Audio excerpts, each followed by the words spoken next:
Hello, and welcome to a bite-sized episode of Pageants and Prosecco. I delivered 2 episodes audio, so if you guys are watching this on YouTube, this is the third episode. In this thing, I'm trying to do um, about 100 episodes this year total. So I don't want to commit to 100 episodes in 100 days, but I will try to be consistent with it. So if you guys are new here, my name is Brett Brooks. I am a 4-time Miss Illinois title holder, 5-time pending. Okay, some announcements. Those haven't been made just yet. But I am a pageant enthusiast. I'm a director. I coach. I am about to start up a pageant system myself, but that's TBD. And I love everything about the industry. I've been competing in pageants for years. I took a break from competing. I think I last competed maybe in 20. Oh, I competed in 2024. Yeah, I competed in 2024 for the last time. So I'm not retired. I do plan on competing once again, but that is to be announced. I am sipping on my tea today. A little bit of raspberry tea to kind of clear the throat a little bit.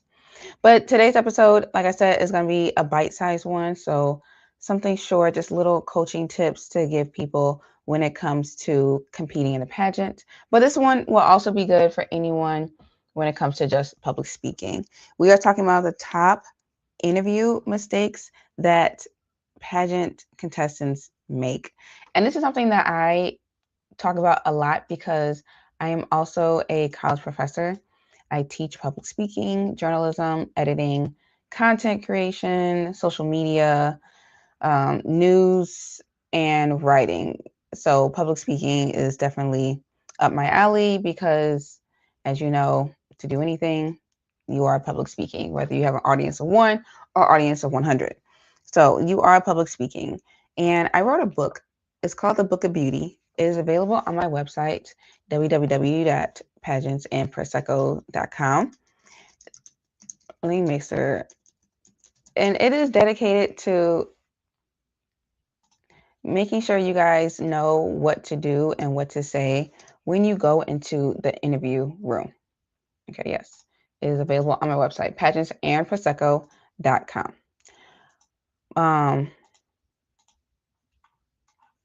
Oh, okay. It is there. But when it comes to pageant interview, one thing that I notice is that a lot of girls have what I call like pageant interview regrets, which is pretty much they walked into the pageant interview room thinking that they were just 100% ready, 100% confident in their self and what they have going on in their bio sheet. The bio sheet is usually what the the judges have to look at, like a resume. And yeah, they think everything is just roses and kittens when they walk into the interview room. Then a judge asks them something out of left field, and now the girl is all tripped up. She doesn't know what to say. She doesn't know how to answer. And next thing you know, she spends 20 minutes talking about horses and giraffes, and we don't even know why she is an advocate for childhood cancer. And she never got across that she helped fundraise $5,000 for the Children's Miracle Network because she spent too much of her time talking about horses and giraffes. So how does that happen, right?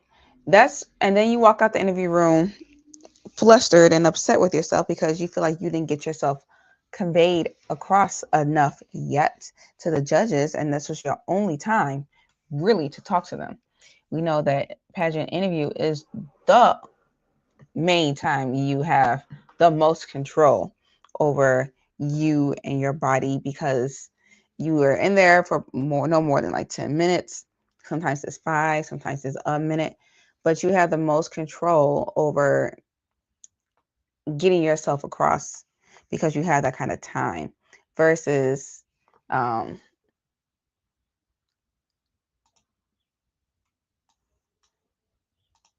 okay, I want to make sure I was still on, versus when you are sorry you guys, I am live on TikTok and on YouTube while recording this, and I forgot that I was live on YouTube and I clicked out. Versus when you are, on stage during evening gown, or if you have an opening number, you only have 30 seconds to say the answer. And sometimes you don't have, or you don't feel confident enough during your onstage question to say one of your talking points. So you never get a chance to say it. You never said it. And now you feel like the judges don't know this part of your life because it didn't come up in interview and it didn't come up on stage. And you have this pageant regret because you're like, dang, if the judges would have known I did this, maybe I could have won. Or if the judges would have known I did that, I probably could have won, but I didn't get a chance to say it during pageant interview. So let's talk about that. How do you get yourself across quickly during pageant interview? And what are some mistakes that I see? So as both a director and a judge and a coach, the biggest things I see when it comes to pageant interview is that the girl doesn't even know herself. And she doesn't know herself, and I say girl because presumably pageant contestants, I've been dealing only with women pageants, so the contestants, girl contestants, same person. So as a pageant contestant, you do not know how to get yourself across in a short period of time. You don't know yourself enough. You don't know your platform enough. You don't know what you have going on enough. You don't know how to answer a question without giving a pageant patty answer quick enough. You don't know numbers. You don't know how to say something without the question that you want. You know what I'm saying? There's sometimes like, for a fact, the minute someone reads your bio sheet and they're going to be like, oh, you volunteer with the equestrian team. Tell me more about that. And you have an answer ready to go. Oh, the equestrian team is the top 5 in the nation, and we are always highly competitive. And there's so many kids, because that's the question you wanted. So you have that answer ready to go. But if someone was to say something like, do you know about the tragedy with Christopher Reeves, and how do you think nepotism has affected his family because his son's on Good Morning America? And you're like, what? What does one got to do with the other? And it's because Christopher Reeves, had a horse accident, and his son is on Good Morning America. And I just happen to just know that top of my mind. That's just because I just watched it today. But it's just more so like you don't know how to answer that question, how to bring that answer back to your mission statement, your goal, your agenda walking into pageant interview. And now you are flustered because you don't know what you don't know, right? And that's fine. And that's common. I think as a judge, it's worth it to ask a question that's going to trip somebody up 100%, or to ask something that is in pop culture today, or to talk about something that's trending.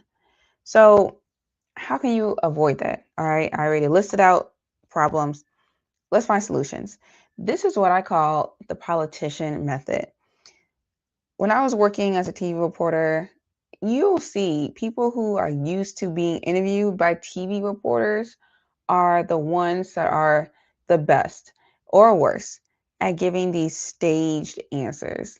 Regardless of what question I ask as a reporter, they are going to say 3 things and 3 things only, whether they answer the question fully or not. Now, it's the goal of a journalist to ask follow-up questions or ask questions more in depth. However, those people are skilled at being able to stay on topic and to redirect and to pivot whenever a question isn't going their way, or to just simply say, we're not answering that question, or no comment. But you have to have the confidence and the guspa to be able to jump in and out of a question quickly. If you don't know something, do not stay trying to answer it for no more than 30 seconds. If you don't know the answer to the Christopher Reeves and his son being on GMA and nepotism conversation, then maybe just take the one word nepotism that you do know and answer something along those lines and then end on a period.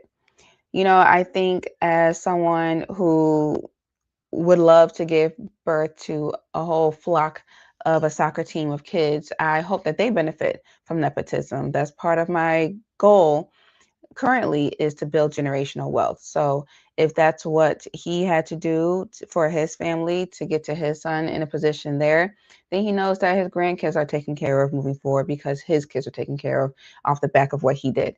Thank you for that question. You see how I didn't even have to provide context into knowing the dates, times, and history of the horse accident if I was an equestrian princess and I just knew everything about horses. I don't have to know stuff like that. I just answered one question in 3 sentences for the most part, and I got out of there. I got out of that question. All right, who's next? What's the next question? Why are we talking about this? Can we move on? Let's talk about something else. But now, what I did do was prepare myself for a follow-up question into a judge potentially saying, oh, what are some ways that you can build generational wealth today? Or what are some things that you have going on now that is going to set you up for success, you think, to build generational wealth? That's how you just trick the judges to now asking those questions. So then now you can say, oh, thank you for asking. A matter of fact, I am working on my philanthropy career. I just helped the equestrian team raise $5,000 to provide horse training services for kids of special needs. It's something I am really passionate about, watching kids bond with horses out on the stables. And we've helped 20 kids so far learn about horses, and now they are volunteering, and it gives them something to do, and it makes me happy knowing that this little bit of money contributed to X, Y, and Z projects. You see that? You see that? Because then now another judge is going to be like, wow, you work with special kids needs and kids with special needs and horses. That's so cool. Now, as a judge, I know this girl is a horse girl. So with the title, she's probably going to do the same thing, at least have a picture with a horse on social media, and presumably she's going to wear her crown and sash during this volunteer moment working with the kids with special needs. You see how that works? I know that was a lot. I'm gonna let you guys ingest that for a quick second. Hold on one second. I'll take a sip.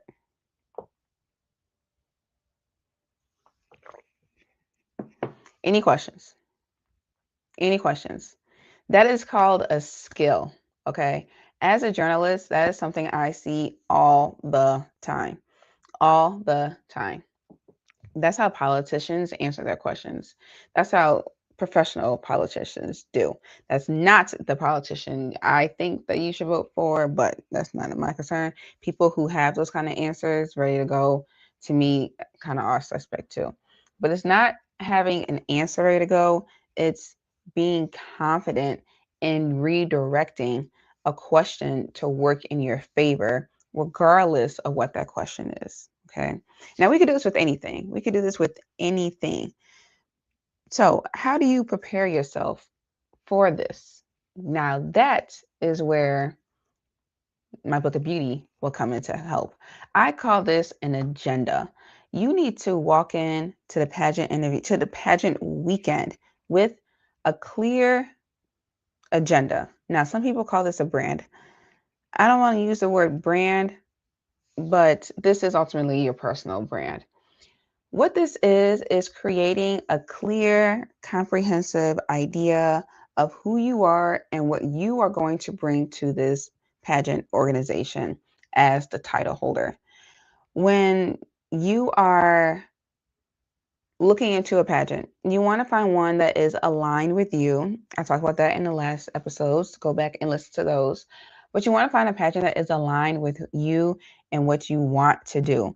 So if you want to keep volunteering and working with kids, you want to find a pageant that is really big on volunteerism, like the Miss Volunteer America pageant, you know what I'm saying? Or you want to find a pageant where you know that it makes sense for you to join because you want to be a swimsuit model. So you are entering in the Miss Bikini pageant, and that allows you to go to all these swim weeks and swim fashion weeks across the country as a bikini model. But your ultimate goal is to work in fashion and bikini fashion or fitness fashion. And so it makes sense because now you're going to be the brand and you're going to start this line, you're going to win this pageant, you're going to do all these things in the fitness and bikini space. So you're competing for a Miss Bikini pageant, or you want to walk in Victoria's Secret one day. And so this is just a stepping stone and get practice. But you have to know who you are. So I would start off by writing like 10 ideas or concepts about you, all encompassing contents. Are you a volunteer? Do you like cars? What are some of your hobbies? What career do you want?